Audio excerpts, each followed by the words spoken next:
Hello everyone, welcome back the brain builder book. तो कैसे हैं आप सब? उम्मीद करता हूं कि आप सब ठीक होंगे। फ्रेंड्स, आज का जो हमारा टॉपिक है वो बहुत ही ज़बरदस्त तरीके से रहने वाला है और बहुत ही उम्दा तरीके का टॉपिक होगा आज हमारा, क्योंकि आज से हम रीजनिंग की क्लास भी स्टार्ट कर रहे हैं। ठीक है, रीजनिंग की क्लास भी हम स्टार्ट कर रहे हैं। अगर हम बात करें रीजनिंग की, तो लगभग जेकेएसएसबी के हर एक सिलेबस में रीजनिंग के टॉपिक भी देखने को ज़रूर मिलते हैं। अगर हम बात करें पटवारी एग्ज़ाम की या सुपरवाइज़र की, अगर हम बात करें जम्मू कश्मीर पुलिस कांस्टेबल के एग्ज़ाम की, इन सारे सिलेबस में ऑलरेडी जो जेकेएसएसबी के जितने भी एग्ज़ाम हैं उनमें रीजनिंग के टॉपिक मेंशन किए होते हैं। तो आज से हम स्टार्ट करें रीजनिंग के भी प्रीवियस ईयर क्वेश्चंस। तो सारे के सारे जितने भी हम यहाँ पे क्वेश्चन डिस्कस करेंगे वो सारे के सारे प्रीवियस बेस ही होंगे। ठीक है, तो आज का हमारा जो टॉपिक है कोडिंग डिकोडिंग पे रहने वाला है। और आज के इस टॉपिक में मैं आपको इस तरह से पढ़ाऊँगा कि 100% ये गारंटीड है कि अगर आप अच्छे से हमारी ये वीडियो देखोगे तो इंशाल्लाह आप जितने भी हम क्वेश्चन पढ़ाएंगे उसके रिलेटेड आपको एग्ज़ाम में जितने भी बाकी के क्वेश्चन आएंगे वो सारे के सारे आप 1 सेकंड में कर लोगे। यानी अगर आप अच्छे से वीडियो देखेंगे, अच्छे से समझोगे, तो हम कोशिश करेंगे कि आपको अपना 100% दें और आपको अच्छे से समझा पाएँ। ठीक है, ये हमारी कोशिश रहेगी।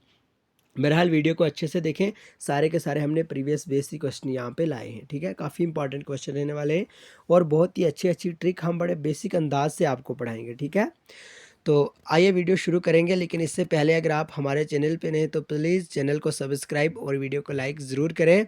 और अगर आप पीडीएफ लेना चाहते हैं तो आप सबको पता होगा हम पीडीएफ भी यहाँ पे हमने पीडीएफ कोर्स भी स्टार्ट किया हुआ है जो सारा का सारा प्रीवियस ईयर बेस ही रहने वाला है। अगर आप पीडीएफ लेना चाहते हैं 9596736083 आप इस नंबर पे हमें व्हाट्सअप भी कर सकते हैं। ऑलरेडी 500+ एस्पिरेंट ने अभी तक पीडीएफ परचेज़ कर लिया है और उनका बहुत ही अच्छा फीडबैक भी आया है। और जैसा कि जेकेएसएसबी के रिसेंटली बहुत सारे एग्ज़ाम हुए, उनमें हमारी पीडीएफ से बहुत ज़्यादा जो क्वेश्चन देखने को मिल रहे हैं।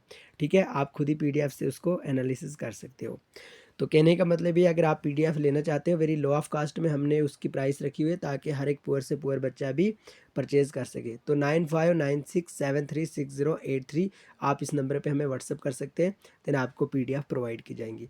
बहरहाल आज का जो हमारा टॉपिक है कोडिंग डिकोडिंग पे है। ठीक है, तो जब भी कोडिंग डिकोडिंग का कोई भी क्वेश्चन आए या कोडिंग डिकोडिंग का कोई भी आपको पेपर में एग्ज़ाम में आपको ये क्वेश्चन देखने को मिले, तो आपको सबसे पहले क्या करना होगा, सबसे पहले कुछ इंपॉर्टेंट मैं आपको यहाँ पे ट्रिक बताऊँगा, आपको उन पे ध्यान देना होगा। ठीक है, सबसे पहले आपको यहाँ पे देखना होगा यानी जो टोटल जो अल्फ़ाबेट हैं इंग्लिश में, ठीक है, वो कितने हैं? 26 हैं। ठीक है, ये आपको याद रखना होगा। बहरहाल हर एक बच्चे को याद होता है, लेकिन एक कहने की बात है कि टोटल जो 26 इंग्लिश में अल्फ़ाबेट होते हैं। ठीक है, अब हर अल्फ़ाबेट की कोई ना कोई प्लेस वैल्यू होती है, वो हम देखेंगे यहाँ पे और वो हम समझेंगे। अगर हम बात करें, आपको इतना याद रखना होगा, ए कितने नंबर पे है? 1 पे है। ठीक है, ये याद रखना होगा। ठीक है, ए कितने नंबर पे है? ए 1 पे है। मैं इस तरह से आपको पढ़ाऊँगा बड़े बेसिक अंदाज से और बहुत ही अच्छे तरीके से पढ़ाऊँगा। धमाकेदार वीडियो है ये, क्योंकि आपके जितने भी कंसेप्ट है वो आप जब इस टेबल को अच्छे से समझोगे तो आपके सामने कोई भी क्वेश्चन आ जाएगा, आप बिना सोचे समझे, बिना किसी दिक्कत के आप डायरेक्ट से 1 नंबर वहाँ से कमा लोगे। ठीक है, बिल्कुल आराम से। ए की प्लेस वैल्यू क्या है? 1, यानी ए 1 नंबर पे आता है, बी 2 नंबर पे आता है, सी 3 नंबर पे आता है, डी 4 नंबर पे, ई 5 पे, एफ यानी इसी तरह से अगर हम बात करें जो एन एम है ये 13 पे आता है। ठीक है, बहुत सारे एस्पिरेंट को इन सब का पता होगा, लेकिन उन एस्पिरेंट के लिए भी है जो बिल्कुल बिगनर है। ठीक है, तो एन कितने नंबर पे है?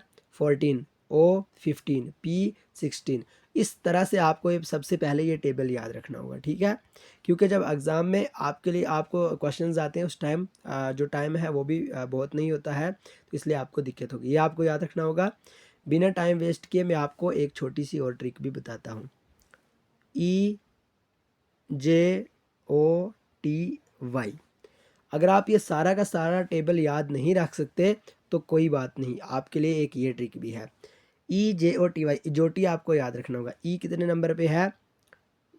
5 नंबर पे। ठीक है, अगर हम ई की बात करें, ई कितने नंबर पे है? यहाँ पे 5 नंबर पे है। अगर हम जे की बात करें, जे 10 नंबर पे है।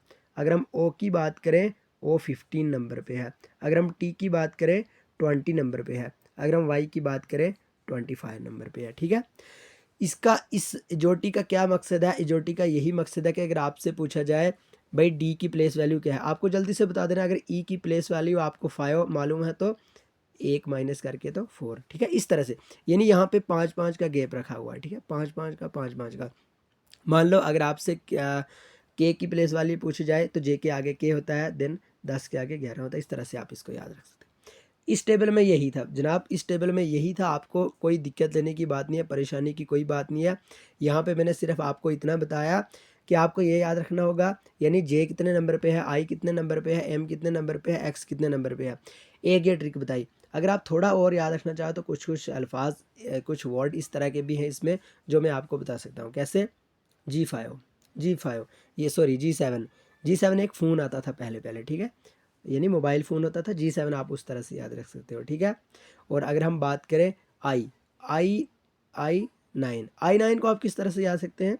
आई नो, कोई कोई इसको नो पढ़ता है ना, 9 को नो भी पढ़ते हैं।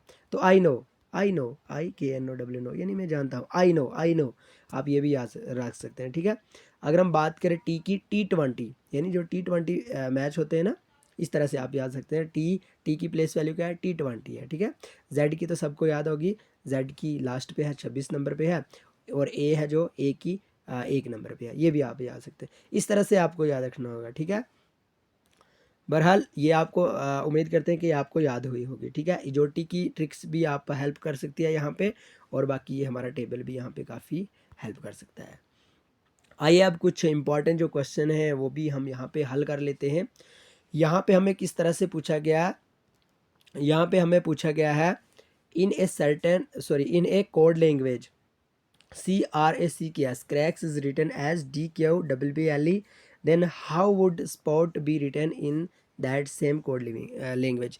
फ्रेंड्स आपने बहुत सारी रीजनिंग पढ़ी होगी मुख्तलिफ चैनल से, लेकिन मैं ये मानता हूँ कि मेरा थोड़ा अंदाज़ बड़े बेसिक और बिगिनर्स तरीके से होगा, ठीक है, क्योंकि मैं खुद को कोई बहुत ही बड़ा जो टीचर नहीं मानता हूँ, ठीक है। लेकिन जितना हम तक हो सके तो इंशाल्लाह हम आपको 100% देंगे, और उम्मीद करेंगे कि आप हमारे ये वीडियो देखने के बाद आपके जितने भी ये क्वेश्चन है ये बड़े आसानी से कर पाओगे आप, ठीक है। तो यहाँ पे हमें कुछ नहीं लिखना है, कुछ नहीं पढ़ना है, कुछ नहीं करना है, सिर्फ इतना हमें समझना होगा कि भाई अगर क्रैक्स को ये DKBBLR लिखा जाए तो स्पोर्ट्स को क्या लिखा जाए? स्पोर्ट को, ठीक है। बाकी कुछ नहीं करना है। सबसे पहले हमें ये मालूम करना होगा ये किस तरह से यहाँ पे आया। तो फ्रेंड्स अगर हम बात करें सी में अगर एक ऐड किया जाए तो क्या आएगा? डी आएगा, यानी सी के आगे क्या है भाई? डी है, ठीक है। आर के आगे क्या है? क्या हुआ है? ए के आगे क्या है? बी है, ठीक है। सी के पीछे क्या है? कुछ इस तरह से हमें देखना होगा। सी के पीछे क्या है? यानी एक प्लस करना है, एक माइनस करना है, इस तरह से है, ठीक है। जैसे अगर हम बात करें डायरेक्ट से, अगर हम बात करें सी की, ठीक है, सी में अगर हम एक जोड़ेंगे, ठीक है, एक ऐड करेंगे, क्या है? डी, ठीक है। इसी तरह से अगर हम आर में एक माइनस करेंगे, ठीक है, आर में अगर हमने एक माइनस कर लिया तो हमारे पास क्या आएगा यहाँ पे, ये बताना होगा आपको। आर में एक माइनस करके क्यों आता है, ठीक है। इसी तरह से अगर हम बात करें ए की, ए में फिर से हमने ऐड करना होगा एक, तो ए के आगे क्या आता है? बी आता है। और अगर हम सी की बात करें, सी में हमें एक माइनस करना होगा। यानी कहने का मतलब ये है, इसका जो सीक्वेंस बनेगा, एक प्लस बनेगा, देन उसके बाद एक माइनस बनेगा, एक प्लस एक माइनस, इस तरह से आपको करना है। सेम यही वाली ट्रिक आपको यहाँ भी लगानी होगी। मान लो हम यहाँ पे लिखेंगे SPROUT, ये है हमारे पास, ये हमें पूछा गया। अब हमें क्या करना होगा? सेम जो इसमें किया, एक प्लस किया, एक माइनस किया, इस तरह से, ठीक है। सबसे पहले हमें प्लस करना होगा। एस के आगे क्या आता है? टी होता है, ठीक है, टी होता है, हमें यहाँ पे लिखना होगा। अगर हम बात करें पी के पीछे क्या होता है? क्योंकि पी में से हमें एक माइनस करना होगा। जल्दी से बताएं, अगर आपको भी आता हो जल्दी से बताएं। तो पी के पीछे क्या होता है? ओ होता है, ठीक है। ओ के आगे ही होता है ना पी, इस तरह से। एक हमने यहाँ पे प्लस किया और हमें यहाँ पे माइनस किया। अब क्या करना होगा? हमें फिर से प्लस करना होगा। अब यहाँ से मैं आपको एक और ट्रिक बताता हूँ। टी के आगे क्या है भाई? ओ है ना, सो इसलिए क्यू वाला ऑप्शन को कट कर देते हैं, क्यू वाले ऑप्शन को कट कर देते हैं। कितना अच्छा सा मेथड है ना हमारे पास, ठीक है। अब हमें क्या करना होगा? यहाँ पे प्लस करना है। आर के आगे क्या आता है? एस होता है, TOS। इसमें भी TOS है, इसमें भी TOS है, ठीक है। उसके बाद हमें एक माइनस करना होगा। अब ओ में से हमने एक माइनस किया, हमारे पास क्या बचेगा, जल्दी से बताएं, एन बचेगा। ठीक है, एन बचेगा। इसको हम थोड़ा यहाँ पे ले आते हैं। ठीक है, हमारे पास एन बचेगा। एन तक भाई हम आए, यहाँ पे सॉरी मिट गया, एन तक हम आए, हमारे पास ये ऑप्शन भी कट है, ये ऑप्शन भी कट है। हमारे पास क्या था, SPROUT। ठीक है, इस तरह से था। अब यहाँ पे हमने एन लिखा है। ठीक है, सॉरी यहाँ पे हमने एन लिखा है, ओ के नीचे हमने क्या लिखा है, एन। अब हमें क्या करना होगा, फिर से एक ऐड करना होगा। यू में एक ऐड किया तो क्या आया हमारे पास, वी आया। ठीक है, जल्दी से बताएं, वी आया। अब हमें लास्ट पे एक और माइनस करना होगा। कहने का मतलब यह है, लास्ट पे हमारे पास ये टी है, टी में हमने क्या करना होगा, टी में हमने एक और माइनस करना होगा, यानी टी के पीछे क्या आएगा, एस आएगा। ठीक है, अब लास्ट पे हमारे पास एस है, हमें कुछ नहीं देखना, इसको भी काट कर देना है, डायरेक्ट से ऑप्शन बी को टिक कर देना। फ्रेंड्स, एक मेथड ये है, और एक मेथड कुछ इस तरह से है। अगर हम फिर से यहाँ पे लिखें SPROUT, बिल्कुल सिंपल सा मेथड है ये। ठीक है, सबसे पहले हमने ऐड किया, एस में एक ऐड किया, टी आ गया। ठीक है, उसके बाद हमने पी में एक माइनस किया। ठीक है, पी में हमने जब एक माइनस किया, हमारे पास ओ आ गया। ठीक है, इसलिए हमने क्यू भी कट कर दिया, दूसरा नंबर पर जो था यहाँ पे क्यू भी कट कर दिया, क्यू भी कट कर दिया। अब हमारे पास दो ऑप्शन बचते हैं। अब हमें डायरेक्ट से लास्ट वाले ऑप्शन पे जाना, ताकि हमारा टाइम वेस्ट ना हो। ठीक है, लास्ट वाले ऑप्शन पे जाना है। यहाँ पे हमने ऐड किया था, यहाँ पे हमने माइनस किया, फिर से हमने ऐड किया, माइनस किया, ऐड किया, और अभी हमने टी में से माइनस करना। जब हमने टी में से माइनस किया, एस बचता है हमारे पास, तो इस वाले ऑप्शन में एस है ही नहीं, लास्ट पे यू है, देन हमारे पास ऑप्शन बी निकल के आता है। बस इसी तरह से हमें करना होगा। हमें यहाँ पे थोड़ा टाइम इसलिए लगा क्योंकि हम आपको अच्छे से समझा रहे थे, सो आपको वहाँ पे टाइम नहीं लगेगी, ये हम उम्मीद करते हैं। अब यहाँ पे सेकंड क्वेश्चन है हमारे पास, CUP cup is equal to 40, then KIT is, यानी अगर जो कप है वो 40 है, उसका आंसर 40 है, तो काइट का क्या होगा भाई। बड़े अच्छे अंदाज से क्वेश्चन पूछा, और ये क्वेश्चन कहीं से मैंने खुद का नहीं बनाया, कोई कुछ नहीं है, ये ऑलरेडी JKSSB के जितने भी प्रीवियस पेपर थे वहाँ से मैंने ये लेके और PDF बनाई है। अब यहाँ पे आपको इस तरह से करना होगा, जहाँ पे भी मान लो अगर हमें यहाँ पे पूछा गया है कप, यानी अगर कप मीन्स 14 होता है, CUP। अब हमें सबसे पहले इसकी प्लेस वैल्यू देखनी होगी। सी कितने नंबर पे है भाई, अगर आपको एजोटी वाला फार्मूला याद है, या आपको प्लेस वैल्यू का फार्मूला याद है, टेबल देखा है, आप बड़े जल्दी से बताओगे। सी कितने नंबर पे है भाई, सी है भाई 3 नंबर पे। ठीक है, अगर हम बात करें यू की, तो यू कितने नंबर पे है और पी कितने नंबर पे है, ये आपको देखना होगा। देखिए भाई, अगर हम बात करें यू की, जल्दी से बताएं यू कितने नंबर पे है। ऑलरेडी भाई मैंने आपको ऊपर पढ़ाया भी है, आपको अगर यही याद नहीं हुआ तो फिर बड़ा मुश्किल हो जाएगा। तो यू कितने नंबर पे है, 21 पे, क्योंकि T20 बोला था, तो टी के आगे क्या आता है, यू आता है।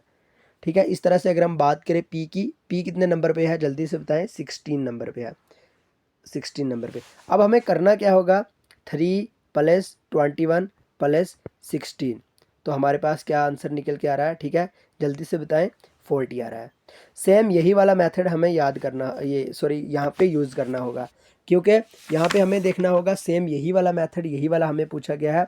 हमें कुछ नहीं करना, अपना टाइम बचाना है, सीधा हमें यहाँ पे लिखना है KITE काइट।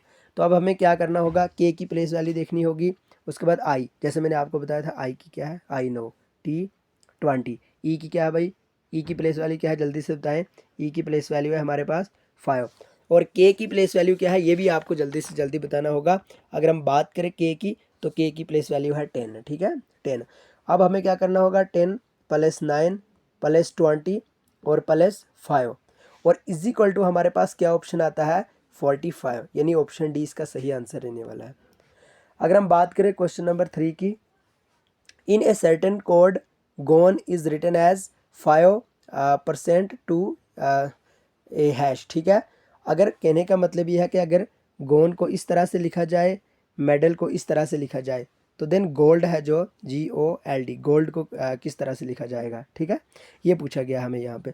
बड़ा सिंपल सा क्वेश्चन है, बड़ा आसान सा क्वेश्चन है, और ये आपको किस तरह से करना होगा, देखिए अगर हम बात करें यहाँ पे जी को, ठीक है, अगर हम बात करें जी की, तो जी की प्लेस वैल्यू क्या है, यहाँ पे बताई गई है 5, ओ की क्या है, %, एन की क्या है 2, और अगर हम बात करें ई की, तो हैश। ठीक है, इसी तरह से आपको करना होगा। ठीक है, अगर हम यहाँ पे लिखते हैं GOLD, गोल्ड, भाई जी की प्लेस वैल्यू क्या है, हमारे पास 5 है। ठीक है, हर एक ऑप्शन में 5 दिया हुआ है। अगर हम बात करें ओ की प्लेस वैल्यू क्या है, हमारे पास यहाँ पे परसेंट है, ठीक है। देन इस वाले ऑप्शन में भी हमें परसेंट नहीं दिख रहा है और इस वाले ऑप्शन में भी हमें परसेंट नहीं दिख रहा है। इन दोनों को हमने डायरेक्ट से कट कर देना है दोनों को। अब हमारे पास दो ऑप्शन बच रहे हैं, ठीक है।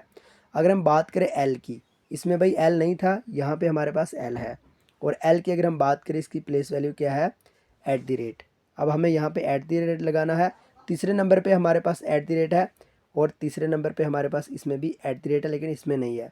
सो जो सही आंसर है वो हमारा ऑप्शन बी निकल के आ रहा है। बस इसी तरह से JKSSB के जितने भी प्रीवियस पेपर हैं सेम इसी तरह से उन्होंने क्वेश्चन पूछे हैं। अब हमारे पास यहाँ पे आता है DEAR डियर, ठीक है।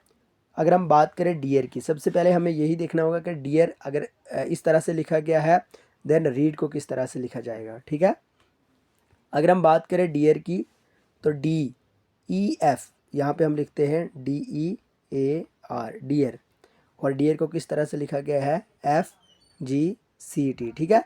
अब हमें इस तरह से देखना होगा डी की प्लेस वैल्यू क्या है 4 है, ठीक है। F की क्या है, जल्दी से बताएं, F की क्या है 6 है, ठीक है।